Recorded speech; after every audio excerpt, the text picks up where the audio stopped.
I am C.W. Mayberry of Torah Observant Apostolics in Baton Rouge, Louisiana.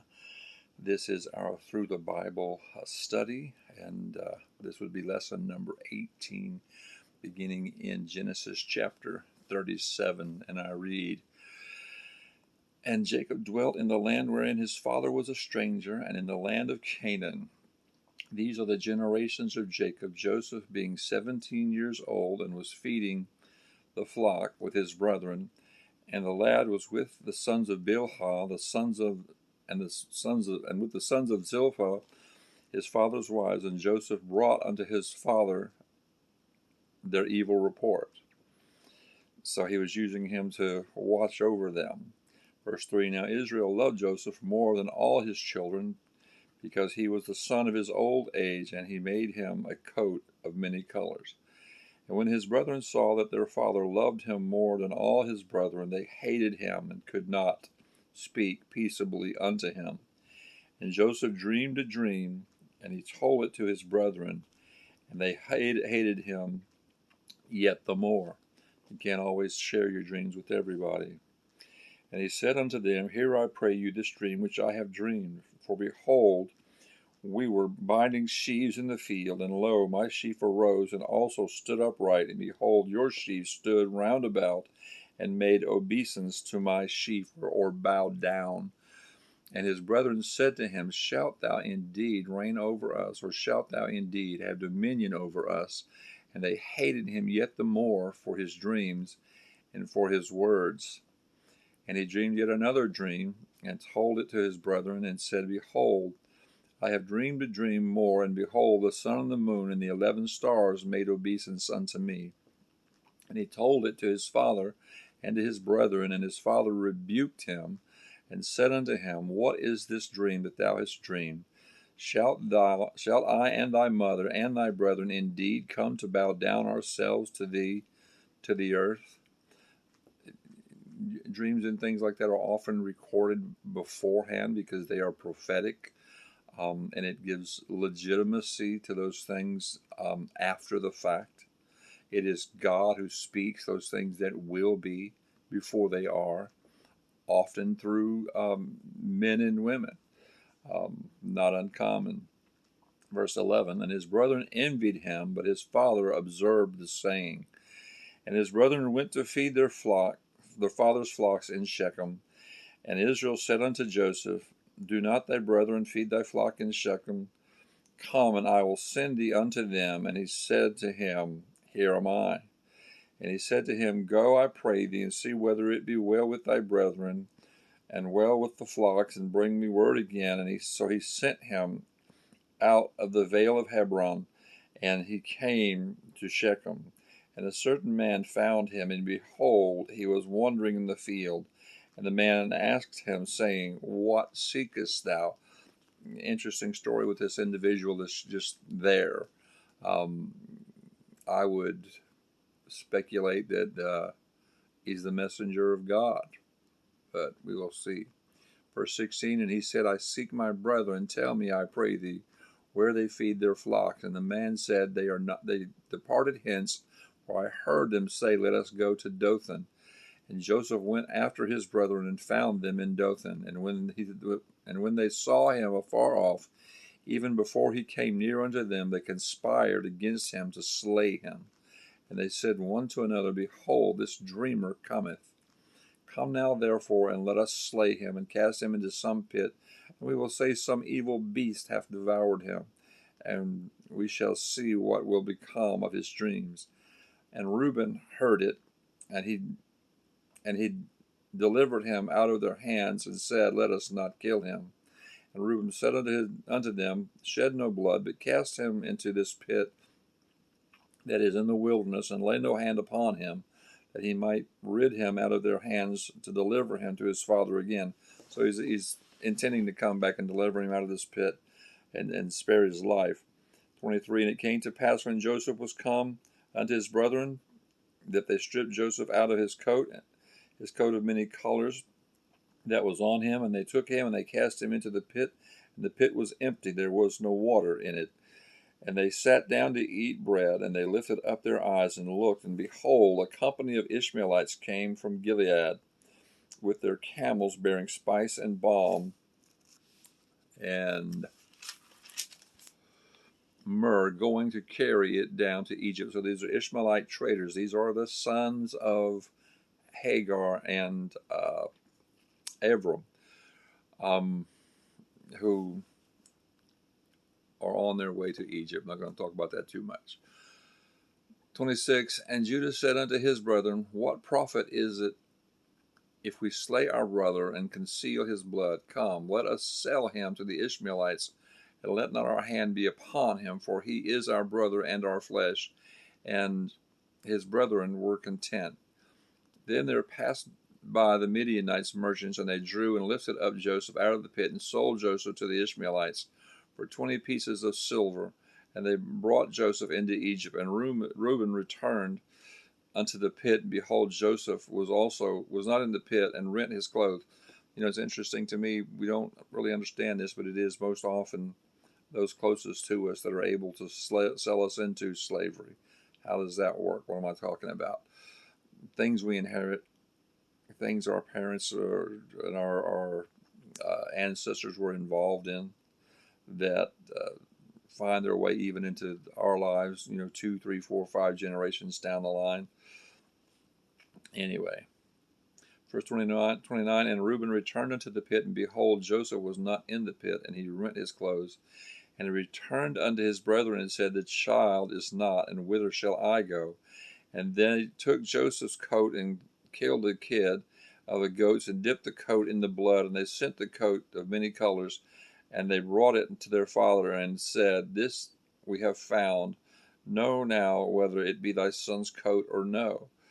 And he said, and he knew it, and said, it is my son's coat, and evil beasts have devoured him. Joseph is without doubt rent in pieces. And Jacob rent his clothes, and put on sackcloth upon his loins, and mourned for his son many days.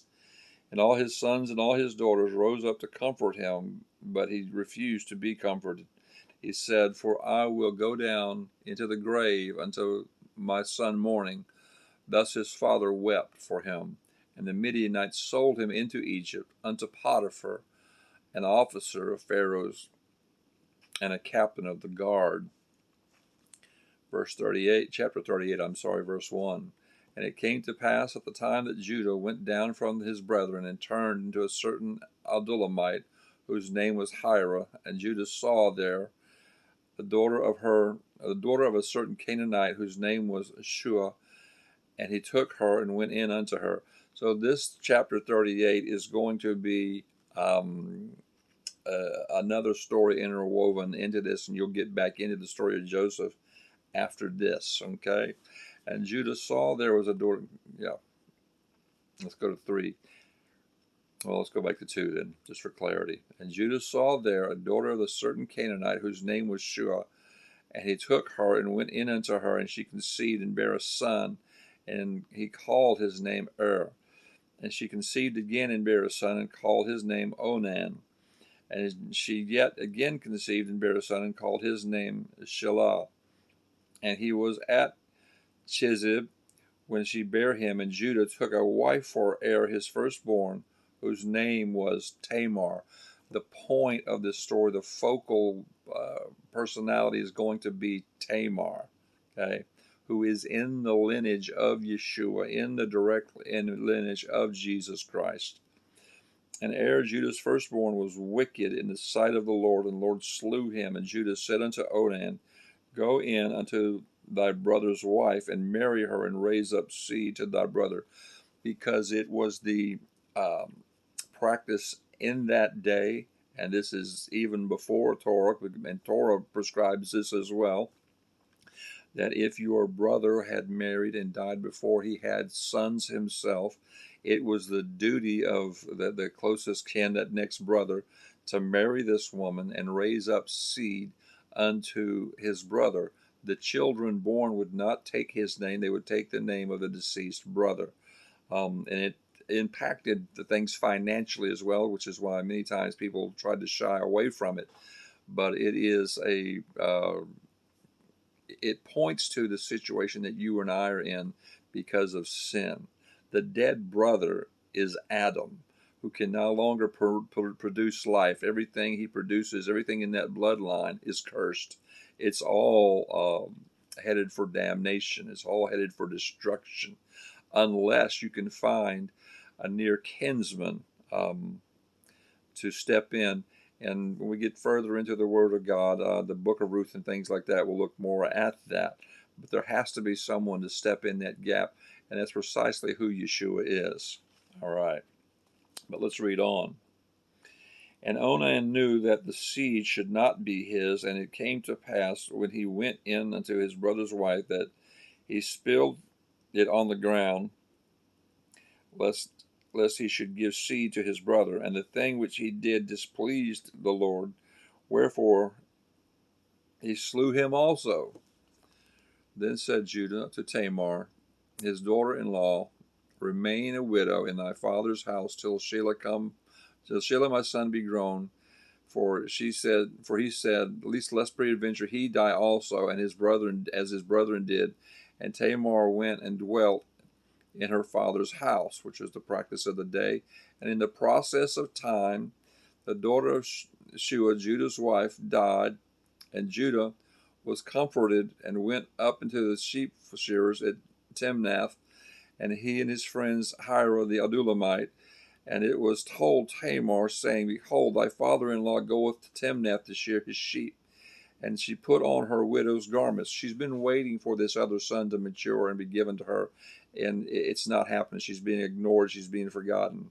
And she put her widow's garments off from her and covered her with the veil and wrapped herself and sat in an open place, which is by the way into Timnath, where she saw that Shelah was grown, and she was not given unto him to wife. When Judah saw her, he thought her to be an harlot, because she had covered her face. And he returned unto her by the way and said, Go, I pray thee, let me come into thee, for he knew not that she was his daughter-in-law. And the sexual situation here is not something that we would look favorably upon today. I don't think God did either, but it was necessary to produce what should have been produced. This woman was shortchanged, and she was about getting her just reward in a very interesting way. And he turned unto her, verse 16, by the way, and said, Go to, I pray thee, let me come in unto thee, for he knew not that she was his daughter-in-law. And she said, What wilt thou give me that thou mayest come in unto me? And he said, I will send thee a kid from the flock. And she said, Wilt thou give me a pledge till thou send it? Or what are you going to give me as proof that you're going to actually send this payment? Okay. And he said, What pledge shall I give thee? And she said, Thy signet ring and thy bracelets and thy staff that is in thine hand. And he gave it her. And he came in unto her, and she conceived by him. The signet ring, the staff, the bracelet, all bore his name. So anyone in the possession of that would be able to prove they had been in contact with him. And she conceived by him, therefore having a child, a son, to carry on her dead husband's name, which was her right to begin with. And she arose and went away and laid by her veil from her and put on the garments of her widowhood. And Judah sent the kid by the hand of his friend the Adulamite to receive his pledge from the woman's hand, but he found her not, because he wanted his stuff back. Then he asked the men of that place, saying, Where is the harlot that was openly by the wayside? And they said, There was no harlot in this place. There's never been a harlot here. We don't know what you're talking about. And he returned to Judah and said, I cannot find her. And also the men of the place said that there was no harlot in this place. And Judah said, Let her take it to her, lest we be ashamed. Behold, I sent this kid, and thou hast not found her. And it came to pass about 3 months after that it was told Judah, saying, Tamar thy daughter-in-law hath played the harlot, and also, behold, she is with child by whoredom. So they're accusing her of having sex out of wedlock and conceiving this child when she's living in her own father's house. Um, and Judah said, "Bring her forth and let her be burnt." Very interesting. He's willing to do that, but he did not see to it that the obligation owed her was paid. All right. Verse 25. And when she was brought forth, she went to her father in law, saying, "By the man whose these are, am I with child?" And she said, "Discern, I pray thee, whose are these, the signet and the bracelets and the staff?" They all bore his name. And Judah acknowledged them and said, "She hath been more righteous than I, because I gave her not to Shelah my son." And he knew her again no more. So that was the end of the relationships. But a child was conceived, of whom you will see later on. Messiah came. All right. And it came to pass in the time of her travail that, behold, twins were in her womb. And it came to pass when she travailed that the one put out his hand, and the midwife took and bound upon his hand a scarlet thread, saying, "This came out first." And it came to pass, as he drew back his hand, that behold, his brother came out. And she said, "How hast thou broken forth? This breach be upon thee." Therefore his name was called Perez, because the first child put out his hand, and the second one managed to force his way out and be born beforehand, although the other one was the firstborn. And there's a great deal of significance to being the firstborn. And afterward came out his brother that had the scarlet thread upon his hand, and they called his name, and his name was called Zerah. Okay. Now we're at chapter 39 of the book of Genesis, and back to the story of Joseph. We'll probably do this chapter and stop. And Joseph was brought down to Egypt, and Potiphar, an officer of Pharaoh, captain of the guard, an Egyptian, bought him of the hands of the Ishmaelites, which had brought him down hither. And the Lord was with Joseph, and he was a prosperous man, and he was in the house of his master the Egyptian. And the master saw that the Lord was with him, and that the Lord made all that he did to prosper. It's the same story you see with Laban and Jacob. Even in difficulties, God causes his people to prosper. It is not always wise to fight for your rights and complain about your injustices. Sometimes those difficulties are there to bring you to what you need to be, or to place you where you need to be. Verse 4, and Joseph found grace in his sight, and he served him. And he made him overseer over his house, and all that he had he put in his hand. And it came to pass from time to time that he made him overseer in his house, and over all that he had. And the Lord blessed the Egyptian's house for Joseph's sake. And the blessing of the Lord was upon all that he had in the house and in the field. So there's just continual increase under the management of this man because of the favor of God. And he left all that he had in Joseph's hand, and he knew not aught what he had, save the bread which he did eat. And Joseph was a goodly person and well favored. And it came to pass after these things that the master's wife cast her eyes upon Joseph, and she said, "Lie with me." Now, interestingly enough, there's evidence elsewhere in the Bible that Potiphar may have been a eunuch and incapable of physical relations. So that kind of informs this situation. Verse 8, but he refused and said unto his master's wife, "Behold, my master wotteth not what is in with me in the house, and he hath committed all that he hath to my hand. There is none greater in this house than I, neither hath he kept back anything from me but thee. But because thou art his wife, how then can I do this great wickedness and sin against God?" And it came to pass, as she spake to Joseph day by day, that he hearkened not unto her, to lie by her, or to be with her. And it came to pass about this time that Joseph went into the house to do his business, and there was none of the men of the house therein. If you're dealing with a person like this and you have to be in their presence, make sure there's someone else there. All right. And interestingly enough, Joseph is more concerned about the fact that this sin would be against God than against his own body or against Potiphar, because all these laws come from God.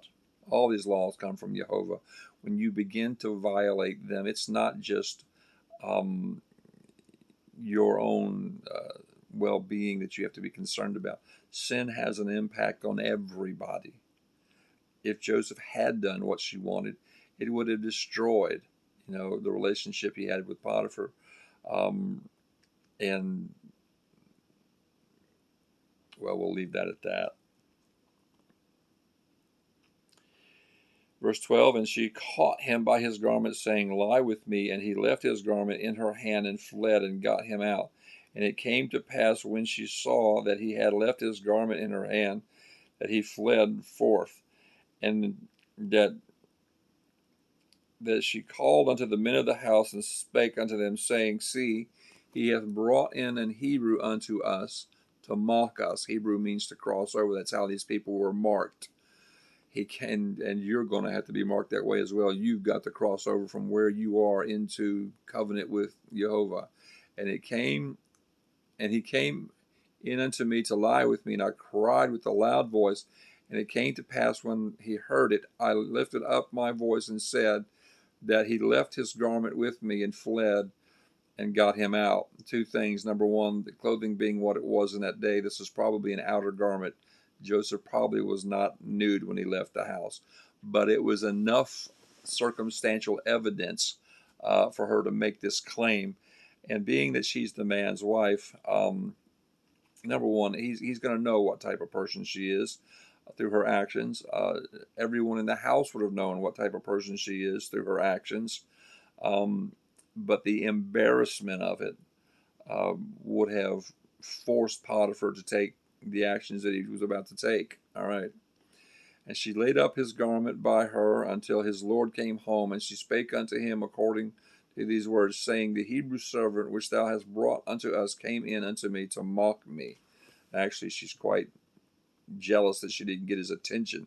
And it came to pass, as I lifted up my voice, I cried, and he left his garment with me and fled out. And it came to pass, when his master heard the words of his wife, which she spake unto him, saying, after this manner did the servant to me, that his wrath was kindled. And Joseph, master, took him and put him into the inner prison, a place where the king's prisoners were bound, and he was there in the prison.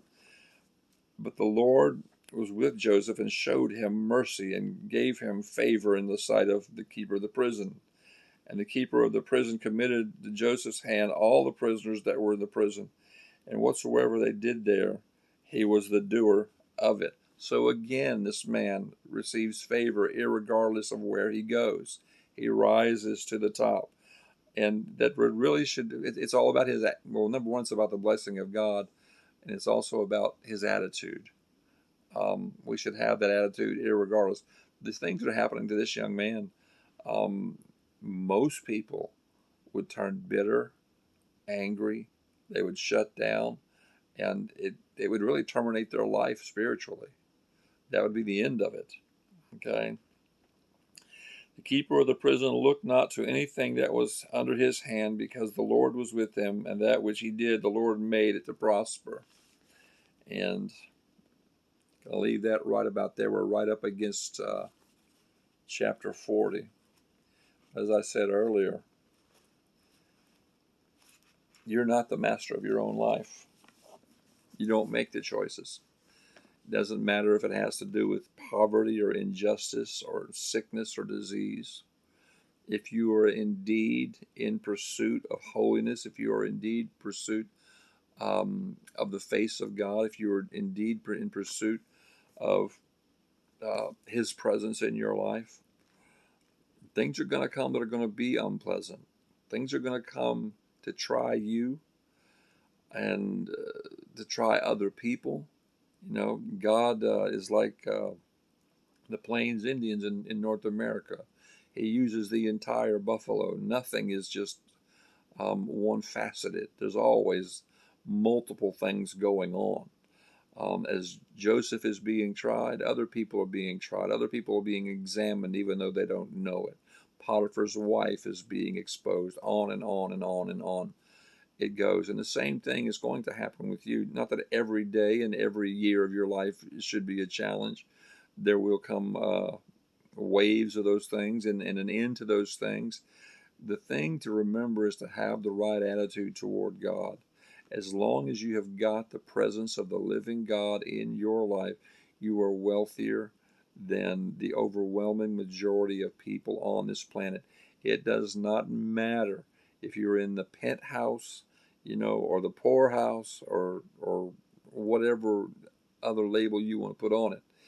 High times, low times, prosperous times, difficult times. What really matters is your attitude, my attitude. In the name of Yeshua, I pray even now, oh God, touch these people that will hear this today, tomorrow, for as long as this medium exists and these words can go forth. Open a door of understanding into their hearts and minds. In the name of Yeshua, bring them understanding, bring them life, bring them truth, bring them sobriety in this world drunken on its own excess. In the name of Yeshua, in the name of Yeshua, and in the name of Yeshua. Praise God, and we'll see you next time.